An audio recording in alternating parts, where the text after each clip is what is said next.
இப்போ உள்ள சூழ்நிலைக்கு இந்த வீடியோ நீங்கள் பார்த்தா சரியாக இருக்கும் அப்படின்றதுனால அதை நான் உங்களுக்கு காட்டணும்னு நினைக்கிறேன். பாருங்க அண்ணாமலை அவர்கள் பேசினதை.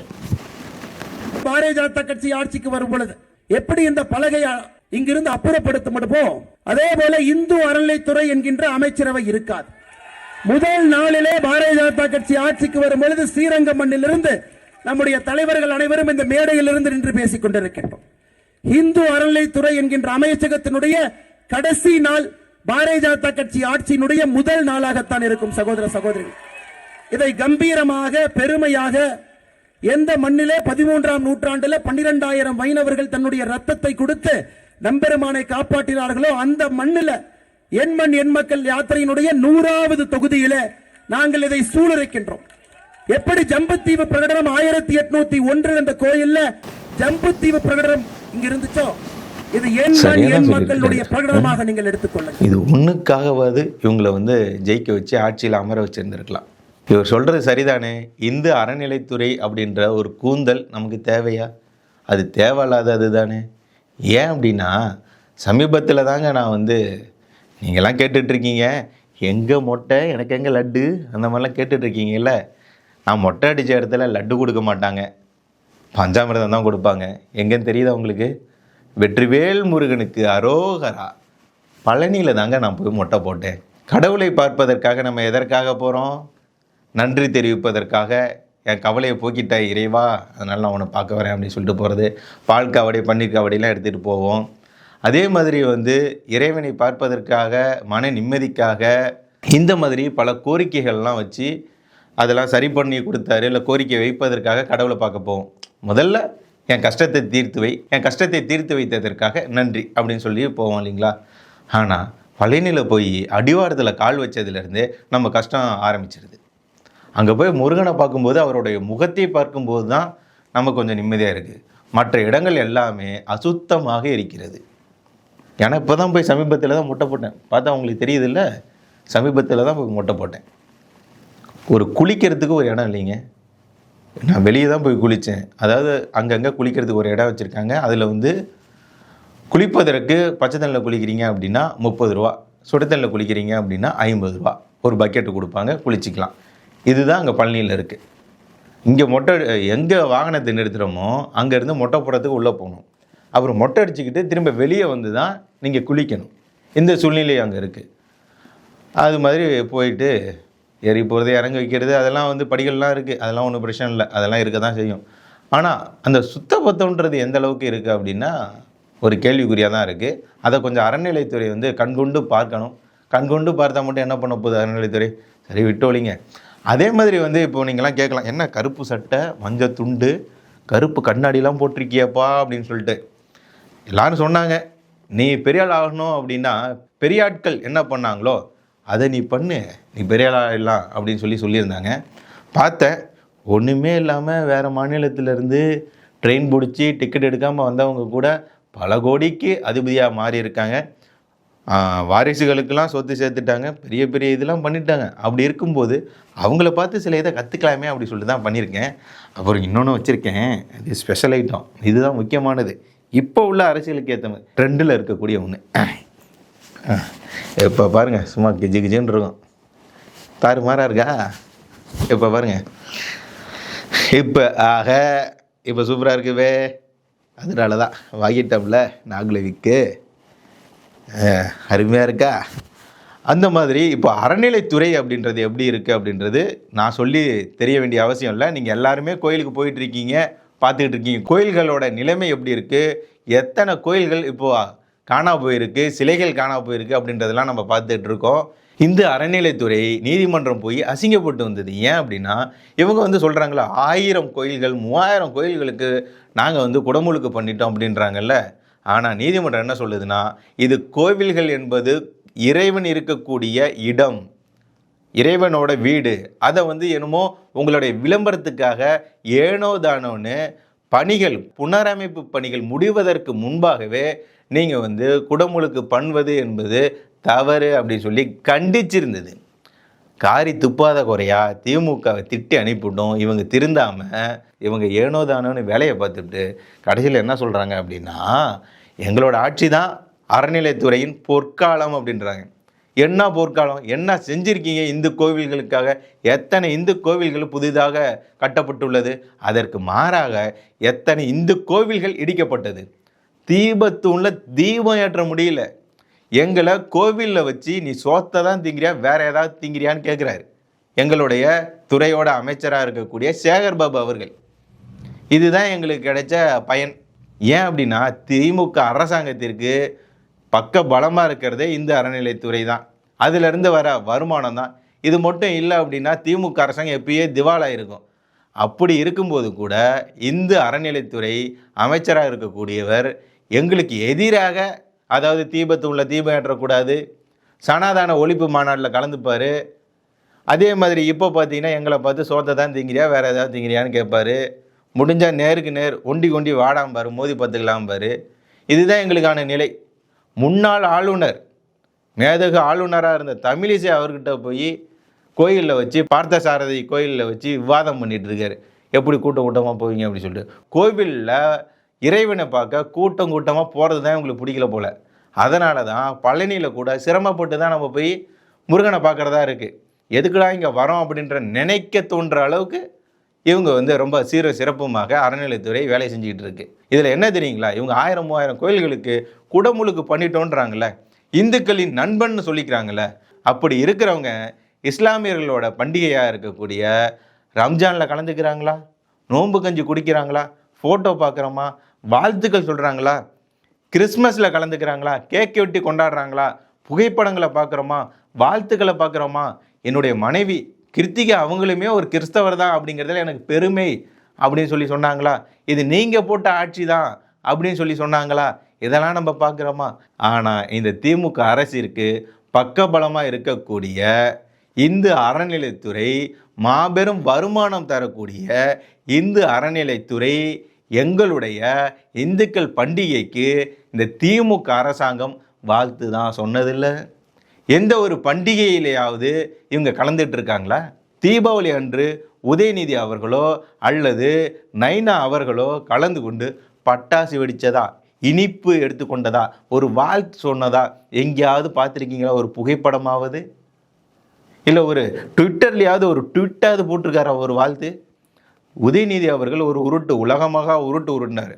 நம்பக்கூடியவர்களுக்கு தீபாவளி வாழ்த்துக்கலாம். இந்த மாதிரி நம்பக்கூடியவர்களுக்கு அப்படி சொல்லி மற்ற மதத்தினருக்கு இவர் போடுவாரா? ஏங்க, கடவுளை நம்பாதவர் அப்படின்னு சொல்லி இவங்கெல்லாம் பேசிட்டு இருக்காங்களா, ஒரு குரூப் இங்கே இருக்குல்ல. அதே மாதிரி குரூப்பு எந்த அளவுக்கு இருக்குது? பாண்டிச்சேரிக்கு போய் இவங்க சொல்லி ஈவேரா பேர் சொல்லி ஒரு ஓட்டு வாங்கிட முடியுமா? மற்ற மாநிலத்தில் எத்தனை பேர் இருப்பாங்க இவங்க இந்த குரூப்பு? கும்முடி பூண்டி, அண்ணாமலை அவர்கள் சொன்ன மாதிரி கும்முடி பூண்டியவே தாண்டாத குரூப்பு தான் இந்த குரூப்பு. ஆனால் இவங்க நம்ம தலையில் ஏறி உட்காந்துட்டு மிளகா அரைச்சிட்டு இருக்காங்க. இதில் 2026 வரக்கூடிய தேர்தலையும் நாங்கள் தான் ஜெயிக்க போகிறோன்னு மம்மதையில் இருக்காங்க. மீண்டும் நான் கேள்வி கேட்குறேன், இந்த திமுக ஆட்சியில் இவங்க சொல்கிறாங்கல்ல, நாங்கள் இத்தனை கோயில்களுக்கு குடமுழுக்கு பண்ணிட்டோன்னு. சரிங்க, இவர் அதாவது நைனா அவர்களோ இல்லை சின்னவர் அவர்களோ இது வரைக்கும் ஒரு கோவிலுக்காவது வந்து ஏதாவது ஒரு நிகழ்ச்சியில் கலந்துக்கிட்டு இருப்பாரா? ஏதாவது ஒரு திருவிழாவில் கலந்துக்கிட்டு இருப்பாரா? ஏதாவது ஒரு குடமுழுக்கில் கலந்துக்கிட்டு இருப்பாரா? சாமியை பார்த்து கும்பிட்டது உண்டா? கடவுளையே நம்பாத இவங்களுக்கு எதுக்குங்க அறநிலைத்துறை? அதிலிருந்து வர வருமானம் எதுக்குங்க எங்களுக்கு இது தேவையில்லை அப்படின்னு சொல்ல வேண்டியதானே. நல்லா ரோசக்காரனாக இருந்தால் என்ன சொல்லுவோம்?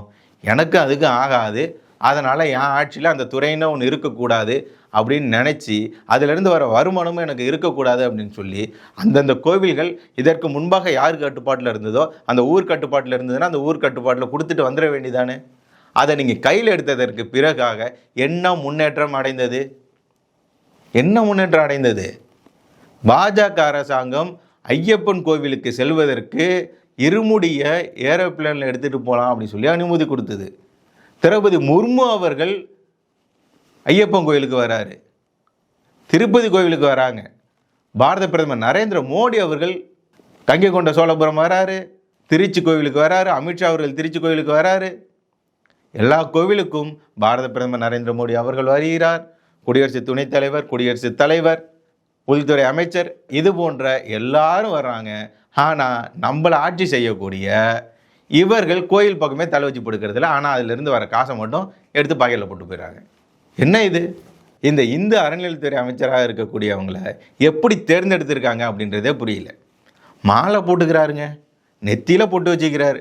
ஆனால் அவர் வாயிலிருந்து வரக்கூடிய மந்திரம் என்ன? அல்லேலூயா, இதை தான் சொல்கிறார். அவர் கலந்து கொள்ளக்கூடிய நிகழ்ச்சி என்ன? சனாதன ஒழிப்பு மாநாடு. இது எப்படி விளங்கும்? எங்கேயாவது வெற்றிவேல் முருகனுக்கு அரோகரா அப்படின்னு சொல்லியிருக்கிறாரா? இந்துக்கள் இப்போது சமீபத்தில் ஒரு மாநாடு நடத்தினாங்க, இந்து முன்னணி நடத்தினாங்க. அவங்களே சொல்லியிருந்தாங்க, முருகன் மேலே நம்பிக்கை இருந்தால், கடவுள் மேலே நம்பிக்கை இருந்தால், எல்லோருக்கும் பொதுவானவராக இருந்தால் சேகர் பாபு அவர்கள் வந்து கலந்துக்கலாம் அப்படின்னு சொல்லிட்டு அவருக்கு பத்திரிகையெல்லாம் கொடுத்து அழைப்பும் விடுத்தனர். பாஜகவினர், இந்து முன்னணியை சார்ந்தவர்கள் எல்லாரும் பத்திரிகைலாம் கொடுத்து அழைப்பு வைத்தும் கூட அவர் கலந்துக்கல. அதை எப்படிடா நிறுத்தலாம் அப்படின்னு சொல்லி பார்த்துட்டு இருந்தார். தீபத்தூணில் தீபம் ஏற்றக்கூடாதுன்னு நீதிமன்றம் வரைக்கும் யார் போனா அப்படின்னா, யாரோட காசை எடுத்துக்கிட்டு போச்சு அப்படின்னா, நாங்கள் போட்ட காசை எடுத்துக்கிட்டு எங்களுக்கு எதிராகவே போனது தான் இந்த அறநிலையத்துறை. இந்த அளவுக்கு சீரும் சிறப்புமாக இந்த அறநிலையத்துறை செயல்படுவதற்கு செயல்படாமலே இருக்கலாம். அண்ணாமலை அவர்கள் சொன்ன மாதிரி பாஜக ஆட்சி அமைத்தவுடன் தமிழகத்தில் இருந்து தூக்கப்பட வேண்டியது இந்த அறநிலைத்துறை. கடவுள் முன்பாக இருக்கக்கூடிய கடவுளை நம்புகிறவன் முட்டாள், கடவுளை பரப்புகிறவன் காட்டுமிராண்டி, இந்த மாதிரியான வசனங்கள் அடங்கிய சிலையவும் அண்ணாமலை அவர்கள் சொன்ன மாதிரி அப்புறப்படுத்த வேண்டும். இந்து அறநிலையத்துறை அமைச்சரக்கூடிய சேகர் பாபு தான் ஒருமையில் திட்டுறாரு, ரவுடி மாதிரி பேசுறாரு, வாடா மோதி பார்த்துக்கலாம்லாம் சொல்றாரு அப்படின்னா, அதே மாதிரி தங்க தமிழ்ச்செல்வன் ஒருத்தர் இருக்கார், எம்பி, திமுக எம்பி. அவர் என்ன பண்ணுறாரு தெரியுங்களா? அடிக்கிறது கையோங்கிறாரு. ஏவா வேலுன்னு நினைக்கிறேன், கேஎஸ்எஸ்ஆரா ஏவா வேலான்னு தெரியல, பேப்பரை வச்சு இப்படி அடிப்பார். அதே மாதிரி நாசர் இருக்கார்ல, கல்லை விட்டு எறிவார். நம்ம எல்லாத்தையும் பார்த்துட்டு இருக்கோம். நேரு மேயரே மாமா எங்க நில்ல பதிலை சொல்லு அப்படிம்பாரு. இதெல்லாம் நம்ம பார்த்துட்ருக்கோம். இந்த தங்க தமிழ்ச்செல்வன் என்ன பண்ணார்னா, தேனியில் சின்னமனூரில் இந்த மின்மயானம் அமைக்கிறது தொடர்பாக பேசப்பட்டு வரும்போது இவர்கிட்ட ஏதோ கொஞ்சம் ஆகாத மாதிரி பேசிட்டாங்க போல். இவர் என்ன பண்ணுறாரு, அப்படியே அடிக்கிறது எகுறாரு. மக்கள்லாம் என்ன இவரோட அடிமைகள்னு நினச்சிட்டாரா? உங்களுக்கெல்லாம் ஓட்டு போட்டு உங்களை ஜெயிக்க வச்சு அழகு பார்த்தவங்களுக்கு வந்த நிலைமையை பார்த்தீங்களா? அவங்கள அடிக்கிறது, திட்டுறது. அதுவும் சேகர் பாபு அவர்கள் இருக்காரு, இந்த அறநிலைத்துறையோட அமைச்சராக இருக்கக்கூடியவருக்கு என்ன நினைப்பு அப்படின்னா, ஏதோ கோவில்கள் எல்லாமே அவர் பேரில் பட்டா போட்ட மாதிரியும் அவருக்கு எழுதி கொடுத்துட்ட மாதிரியும் தான் அவர் நினச்சிக்கிறாரு. ஏதோ அவர் வீட்டுக்கு போன மாதிரி நம்மளெல்லாம் திட்டுறாரு. இந்த மாதிரி அவரோட கட்சியில் இருக்கக்கூடிய தலைவர்களை பார்த்தோ அல்லது தலைவர்களோட பசங்களை பார்த்தோ கேட்ட முடியுமா? சோறு தான் திங்கிறான்னு கேட்க முடியுமா? கேட்க முடியாதுல்ல. இது ஜனநாயக நாடுங்க, மக்கள் தான் எஜமானர்கள் அப்படின்றது யாருக்கும் புரிய மாட்டேங்குது. கட்சியினரை பார்த்தா, கட்சி தலைவர்களை பார்த்தா செருப்பு எடுத்து போடுறது, காலில் மரியாதை வாங்கிக்கிறது, சின்னவராக இருந்தாலும் காலில் வந்து தொட்டு வணக்கம் வாங்கிப்பாங்க. சீலை மாட்டிக்கு போகுது அப்படின்னு சொல்லி டோரை திறந்து விட்டு உள்ளே சீலையை வச்சு டோர் சாத்தி விடுவார். இதெல்லாம் பண்ணுவார். பார்க்கறதுக்கே அப்பாவி போல இருப்பார். ஆனால் இங்கே வந்தோடனே அப்படியே பாய்வார், இவனால் என்ன பண்ண முடியும் அப்படின்னு சொல்லி. ஆனால் 2026 அவனால் ஒன்று பண்ண முடியும், அதை சிறப்பாக பண்ணுவாங்க. 2வது முறையாக ஆட்சிக்கு வருவோம்னு இருக்கிற அவங்களோட கனவை மாற்றிக்க வேண்டியதான். ஏன்னா அது நடக்காது. நான் சமீபத்தில் பார்க்குறேன், உதயநிதி அவர்களோட பேட்டி அதிகம் பார்க்க முடியறதில்ல. ஸ்டாலின் அவர்கள் சொல்லவே தேவையில்ல, அவருக்கு பேப்பர் எழுதி கொடுத்தா தான் வருவார், இல்லைன்னா வரமாட்டார். அந்த மாதிரி இருக்குது. மற்ற திமுகவினரோட நேர்காணலோ இல்லை செய்தியாளர்கள் சந்திப்போ நம்ம பார்க்க முடிகிறதில்ல. ஆனால் தொடர்ச்சியாக பார்க்க முடிகிறது சேகர் பாபு அவர்களோட ப்ரெஸ் மீட்டு. என்ன அப்படின்னா, இங்கே அதிமுகவிலேருந்து போனார் அங்கே. இனிமேல் என்ன நடக்கும்னா, திமுகவோட தலைமை பதவியவே வாங்கிடுவார்னு நினைக்கிறேன். அநேகமாக இதே மாதிரி போனார்னு வச்சுங்களேன், அப்படியே நைந்தி தலைவர் பதவிக்கே வந்துடுவார். நீங்கள் பாருங்கள், இதே மாதிரி போயிட்டு இருந்ததுன்னா ஒரு நாள் திமுக குடும்பத்தில் இருந்து வெளியே ஒருத்தர் தலைவராக மாறி இருக்கிறாரு, முதல்வராக வேட்பாளராக நிறுத்தப்பட போகிறார் அப்படின்னா எனக்கு தெரிஞ்சு அது சேகர் பாபு அவர்களை தான் இருப்பார். ஏன் அப்படின்னா அவரோட நடவடிக்கை அப்படி தான் இருக்குது. ஏன் அப்படின்னா திமுக மேலே மக்களுக்கு ஒரு வெறுப்பு மனநிலையை விதைக்கும் விதமாக சேகர் பாபு அவர்கள் செயல்பட்டு கொண்டு இருக்கிறார். அதுவும் தேர்தல் நெருங்குற இந்த சூழ்நிலையில். ஒருவேளை நீங்கள் நினச்சி பாருங்களேன், ஸ்டாலின் அவர்கள் இப்போ வரக்கூடிய தேர்தலில் ஜெயிக்கல அப்படின்னா என்னவாகும்? முன்னாடி திமுக எந்த நிலைமைக்கு போச்சோ அதை விட படு மோசமான நிலைக்கு போயிடும். ஏன்னா இப்போ நிர்வாகிகளுக்கு திமுக மேலே பெரிய நம்பிக்கை இல்லை, அதிருப்தியில் இருக்கிறாங்க. உதயநிதியை கொண்டுட்டு வந்தது, அடுத்த இன்ப நீதியை கொண்டுட்டு வர போகிறதெல்லாம் நினச்சி காண்டில் இருக்காங்க. இன்னொன்று, ஸ்டாலின் அவர்களாலையும் பெருசாக முடியல, அதையும் நம்ம பார்க்க முடிகிறது. ஒரு முறை ஜீப்பில் ஏற போகும்போதெல்லாம் ஒரு கஷ்டமாக இருந்தது. இதெல்லாம் நம்ம பார்த்தோம். இப்போ காவேரி மருத்துவமனையில் அனுமதிக்கப்பட்டார். இதெல்லாம் நம்ம பார்த்துக்கிட்டு இருக்கோம். அந்த மாதிரி அவருக்கு உடல்நிலை கொஞ்சம் சரியில்லாத நிலையில் இருக்கிறாரு.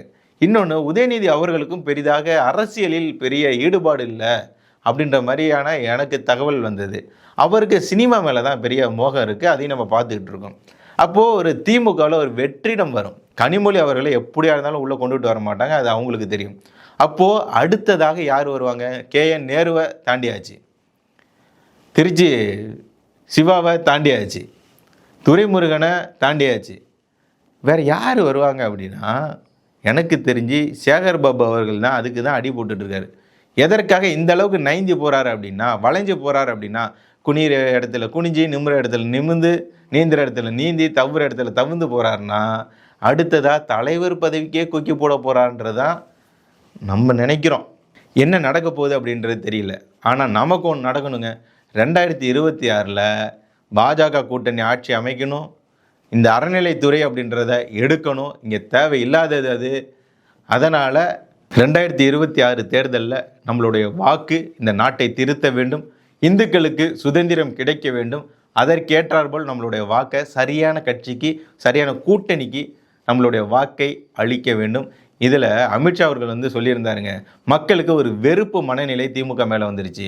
ஏன் அப்படின்னா, ஆட்சி சரியில்லை, சட்ட ஒழுங்கு சரியில்லை, ஊழல், தொடர்ச்சியான ஊழல் அமைச்சர்கள், ஊழல் செய்யாத துறையே இல்லை. இதனால் மக்களுக்கு திமுக மேலே, திமுக ஆட்சி மேலே ஒரு வெறுப்பு மனநிலை விட்டதாக அவரும் சொல்லியிருக்கிறாரு. அது மட்டும் இல்லாமல் முன்னாடியே சொல்லியிருந்தார், 2026 தேர்தலில் பாஜக கூட்டணி தான், அதாவது NDA கூட்டணி தான் தமிழகத்தில் ஆட்சி அமைக்கணும்னு சொல்லியிருந்தார். பீகார் தேர்தலோட வெற்றியானது தமிழகத்திலும் எதிரொலிக்கும் அப்படின்னு தேசிய பாஜகவை சார்ந்த மோடி அவர்கள் பேசியிருந்தார், அமித்ஷா அவர்கள் பேசியிருந்தார், எல்லாரும் பேசிகிட்டு இருக்காங்க. அதனால் வரக்கூடிய தேர்தல் என்பது பாஜக கூட்டணிக்கான வெற்றிக்கான, தமிழகத்தில் வாழக்கூடிய இந்துக்களுக்கான, மக்களுக்கான, தமிழர்களுக்கான ஒரு சுதந்திரத்திற்கான ஒரு தேர்தலாக அமைய போகிறது. இந்த வரக்கூடிய தேர்தலில் மட்டும் திமுக தோத்துது அப்படின்னா, சேகர் பாபு அவர்கள் தான் திமுகவின் தலைவர்.